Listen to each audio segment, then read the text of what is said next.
জুলাই সনদ ও ঘোষণাপত্রের বাস্তবায়ন এবং আইনি স্বীকৃতির দাবিতে বৃহস্পতিবার শাহবাগ অবরোধ করে রেখেছিলেন গণ অভ্যুত্থানে আহতরা। তারা জানান, দাবি আদায় না হওয়া পর্যন্ত সড়ক ছাড়া হবে না। দিনভর আন্দোলনের কারণে তীব্র যানজটে পড়ে রাজধানীবাসী। স্বপন আহমেদ জানাচ্ছেন বিস্তারিত। জুলাই সনদ ও ঘোষণাপত্রের বাস্তবায়ন এবং আইনি স্বীকৃতির দাবিতে বৃহস্পতিবার সকাল 10টা থেকে শাহবাগ মোড় অবরোধ করে জুলাই আন্দোলনে আহত ও নিহত পরিবারের সদস্যরা। লাল সবুজ পতাকা, ব্যানার ও প্লেকার্ড হাতে স্লোগান দেন তারা।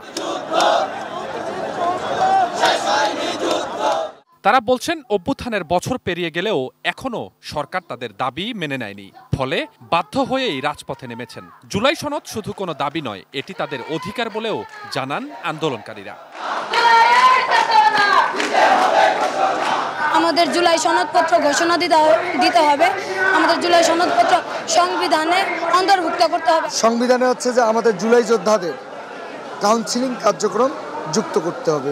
আন্দোলনের কারণে দিনভর রাজধানী জুড়ে তৈরি হয় তীব্র যানজট। এ কারণে রাতেও ভোগান্তিতে পড়েন আশেপাশের হাসপাতালে চিকিৎসা নিতে আসা রোগী ও তাদের স্বজনরা। হাঁটতে পারে না, কাটাবন থেকে হাঁটে আসছি, এখনো আবার হাঁটে যাইতেছি। ওনার কোমরে হাড় ক্ষয়, হাঁটুর হাড় ক্ষয়, অনেক অবস্থা খারাপ। আমরা বাডামে ওনাকে নিয়ে আসছি। দাবি আদায়ের নামে সড়ক আটকে এ ধরনের আন্দোলনের বিষয়ে সরকারকে আরও কঠোর হওয়ার আহ্বান জানান সাধারণ মানুষ। স্বীকৃতি না থাকে তাহলে আমরা কে? স্বপন আহমেদ, এটি নিউজ, ঢাকা।